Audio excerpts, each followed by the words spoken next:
Welcome back again. In this video segment we'll explore some of the different methods for constructing lines.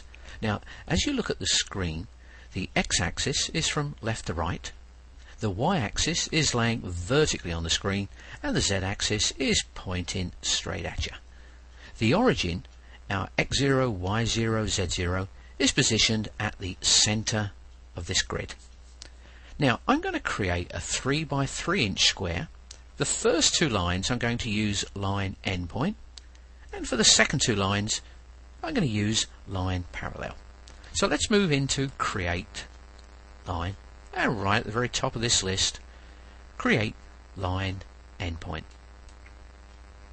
Now on the screen I'm prompted to specify the first endpoint, so I'm going to slide over to the left, and what I'm going to do is click in the white space for the x value and input a value of 0. I'm going to hit enter, and here we are at the y value. I'm going to hit 0 on my keyboard and hit enter, and for the z I'm going to leave that as is at z0, and now I'm going to hit enter. The prompt changes to specify the second endpoint, so once again I'm going to click in the white space for x. I'm going to input 0, I'm going to hit enter. For the y value I'm going to input 3 and then hit enter. For the z I'm going to leave that as is and then hit enter. And there's our first line, and the start was at x0, y0, and this endpoint was at x0, y3. Now I'm going to move up to the right side of the ribbon bar and click on the apply button to fix this entity. Now on the screen we're prompted to specify the first endpoint. So what I'm going to do is move over the endpoint of this line we just created, and there's my visual cue that allows me to snap to the endpoint. So I'm going to pick this point, and the prompt changes to specify the second endpoint. So once again, over on the left, I'm going to click in the white space for x, and I'm going to input 3 and then hit enter. For the y value I'm going to input 3, I'm going to hit enter. Z, not going to change anything, so I'm going to hit enter one more time, and there's our second line. Now over on the right hand side of the ribbon bar we're done, and I'm going to click on OK to exit. For the next two lines in this square I'm going to use create line parallel. I'm going to move into create line and then click on create line parallel.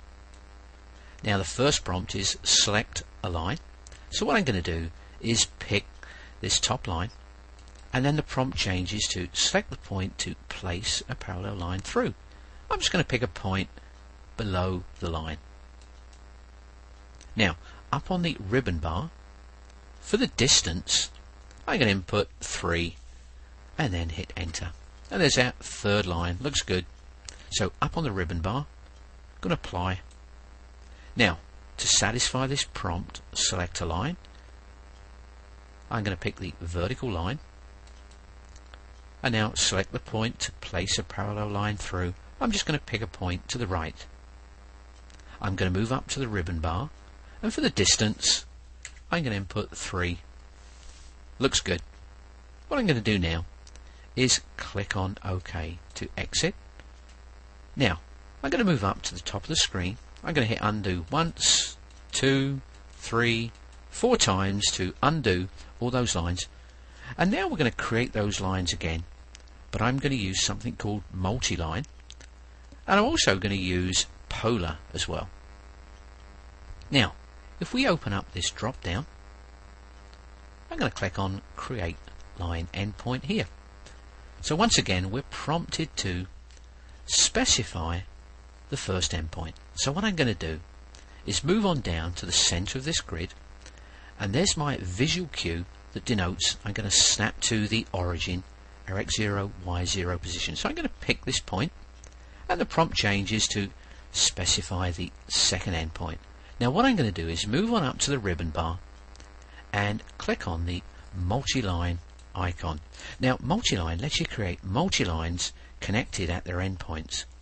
You can enter a point for the first endpoint of the first line, and then a point for the second endpoint of the line. That second point becomes the first endpoint of the next line that you create. So it's a quick way of putting lines together.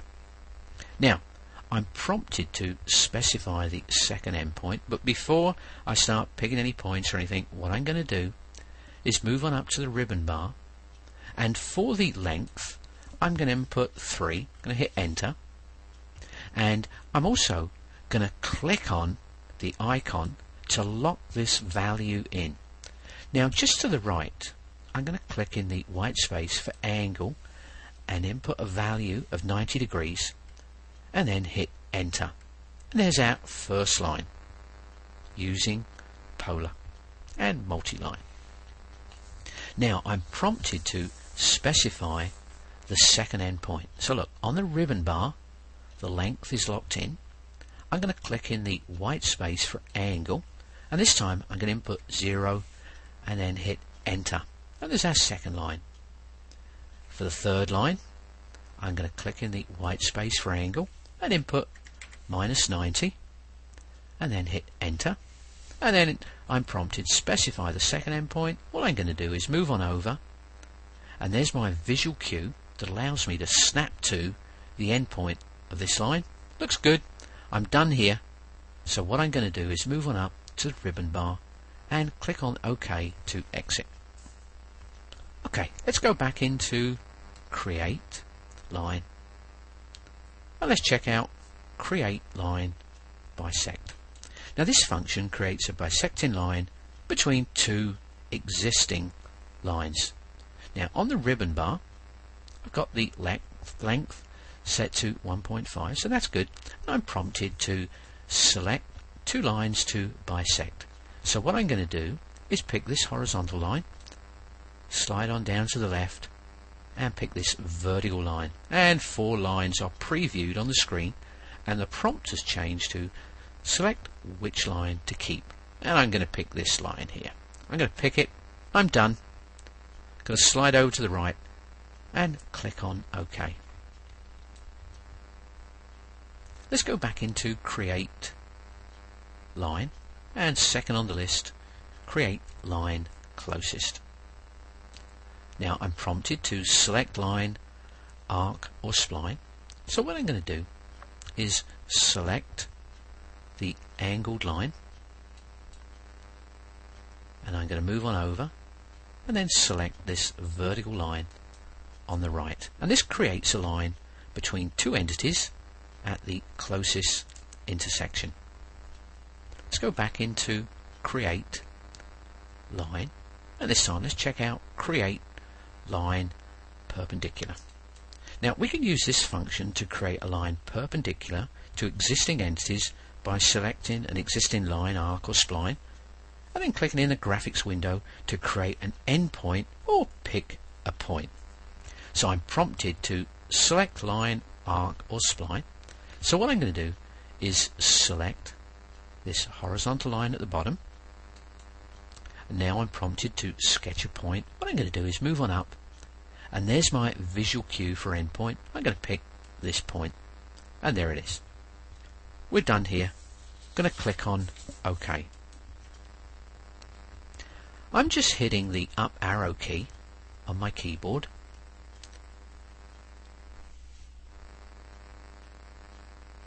I'm just turning the center wheel just to zoom out a bit. Now we're going to check out tangent lines. So I'm going to go into Create Line. I'm going to go into Create Line Endpoint.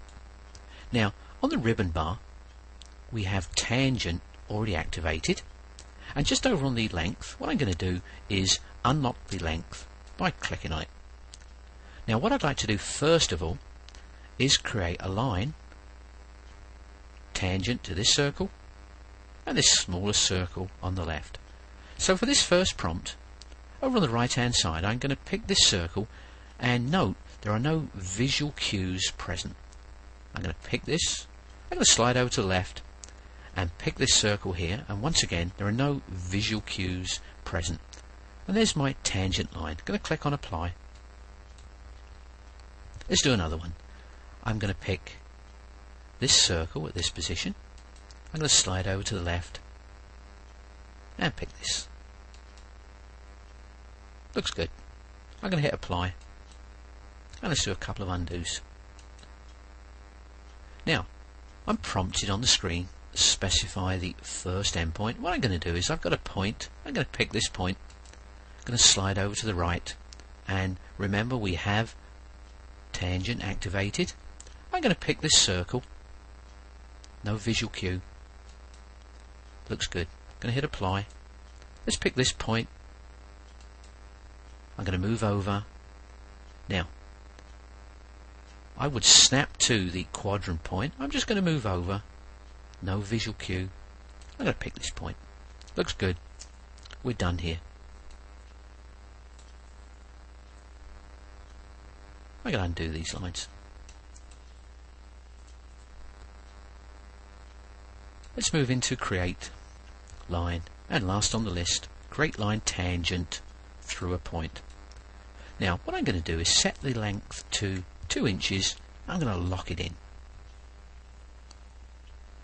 Now I'm prompted to select an arc or spline. So what I'm going to do is move on down. I'm going to pick this small circle on the left, and then the prompt changes to select a tangent point on the arc or spline. What I'm going to do is pick this point, and what I've picked is the quadrant point.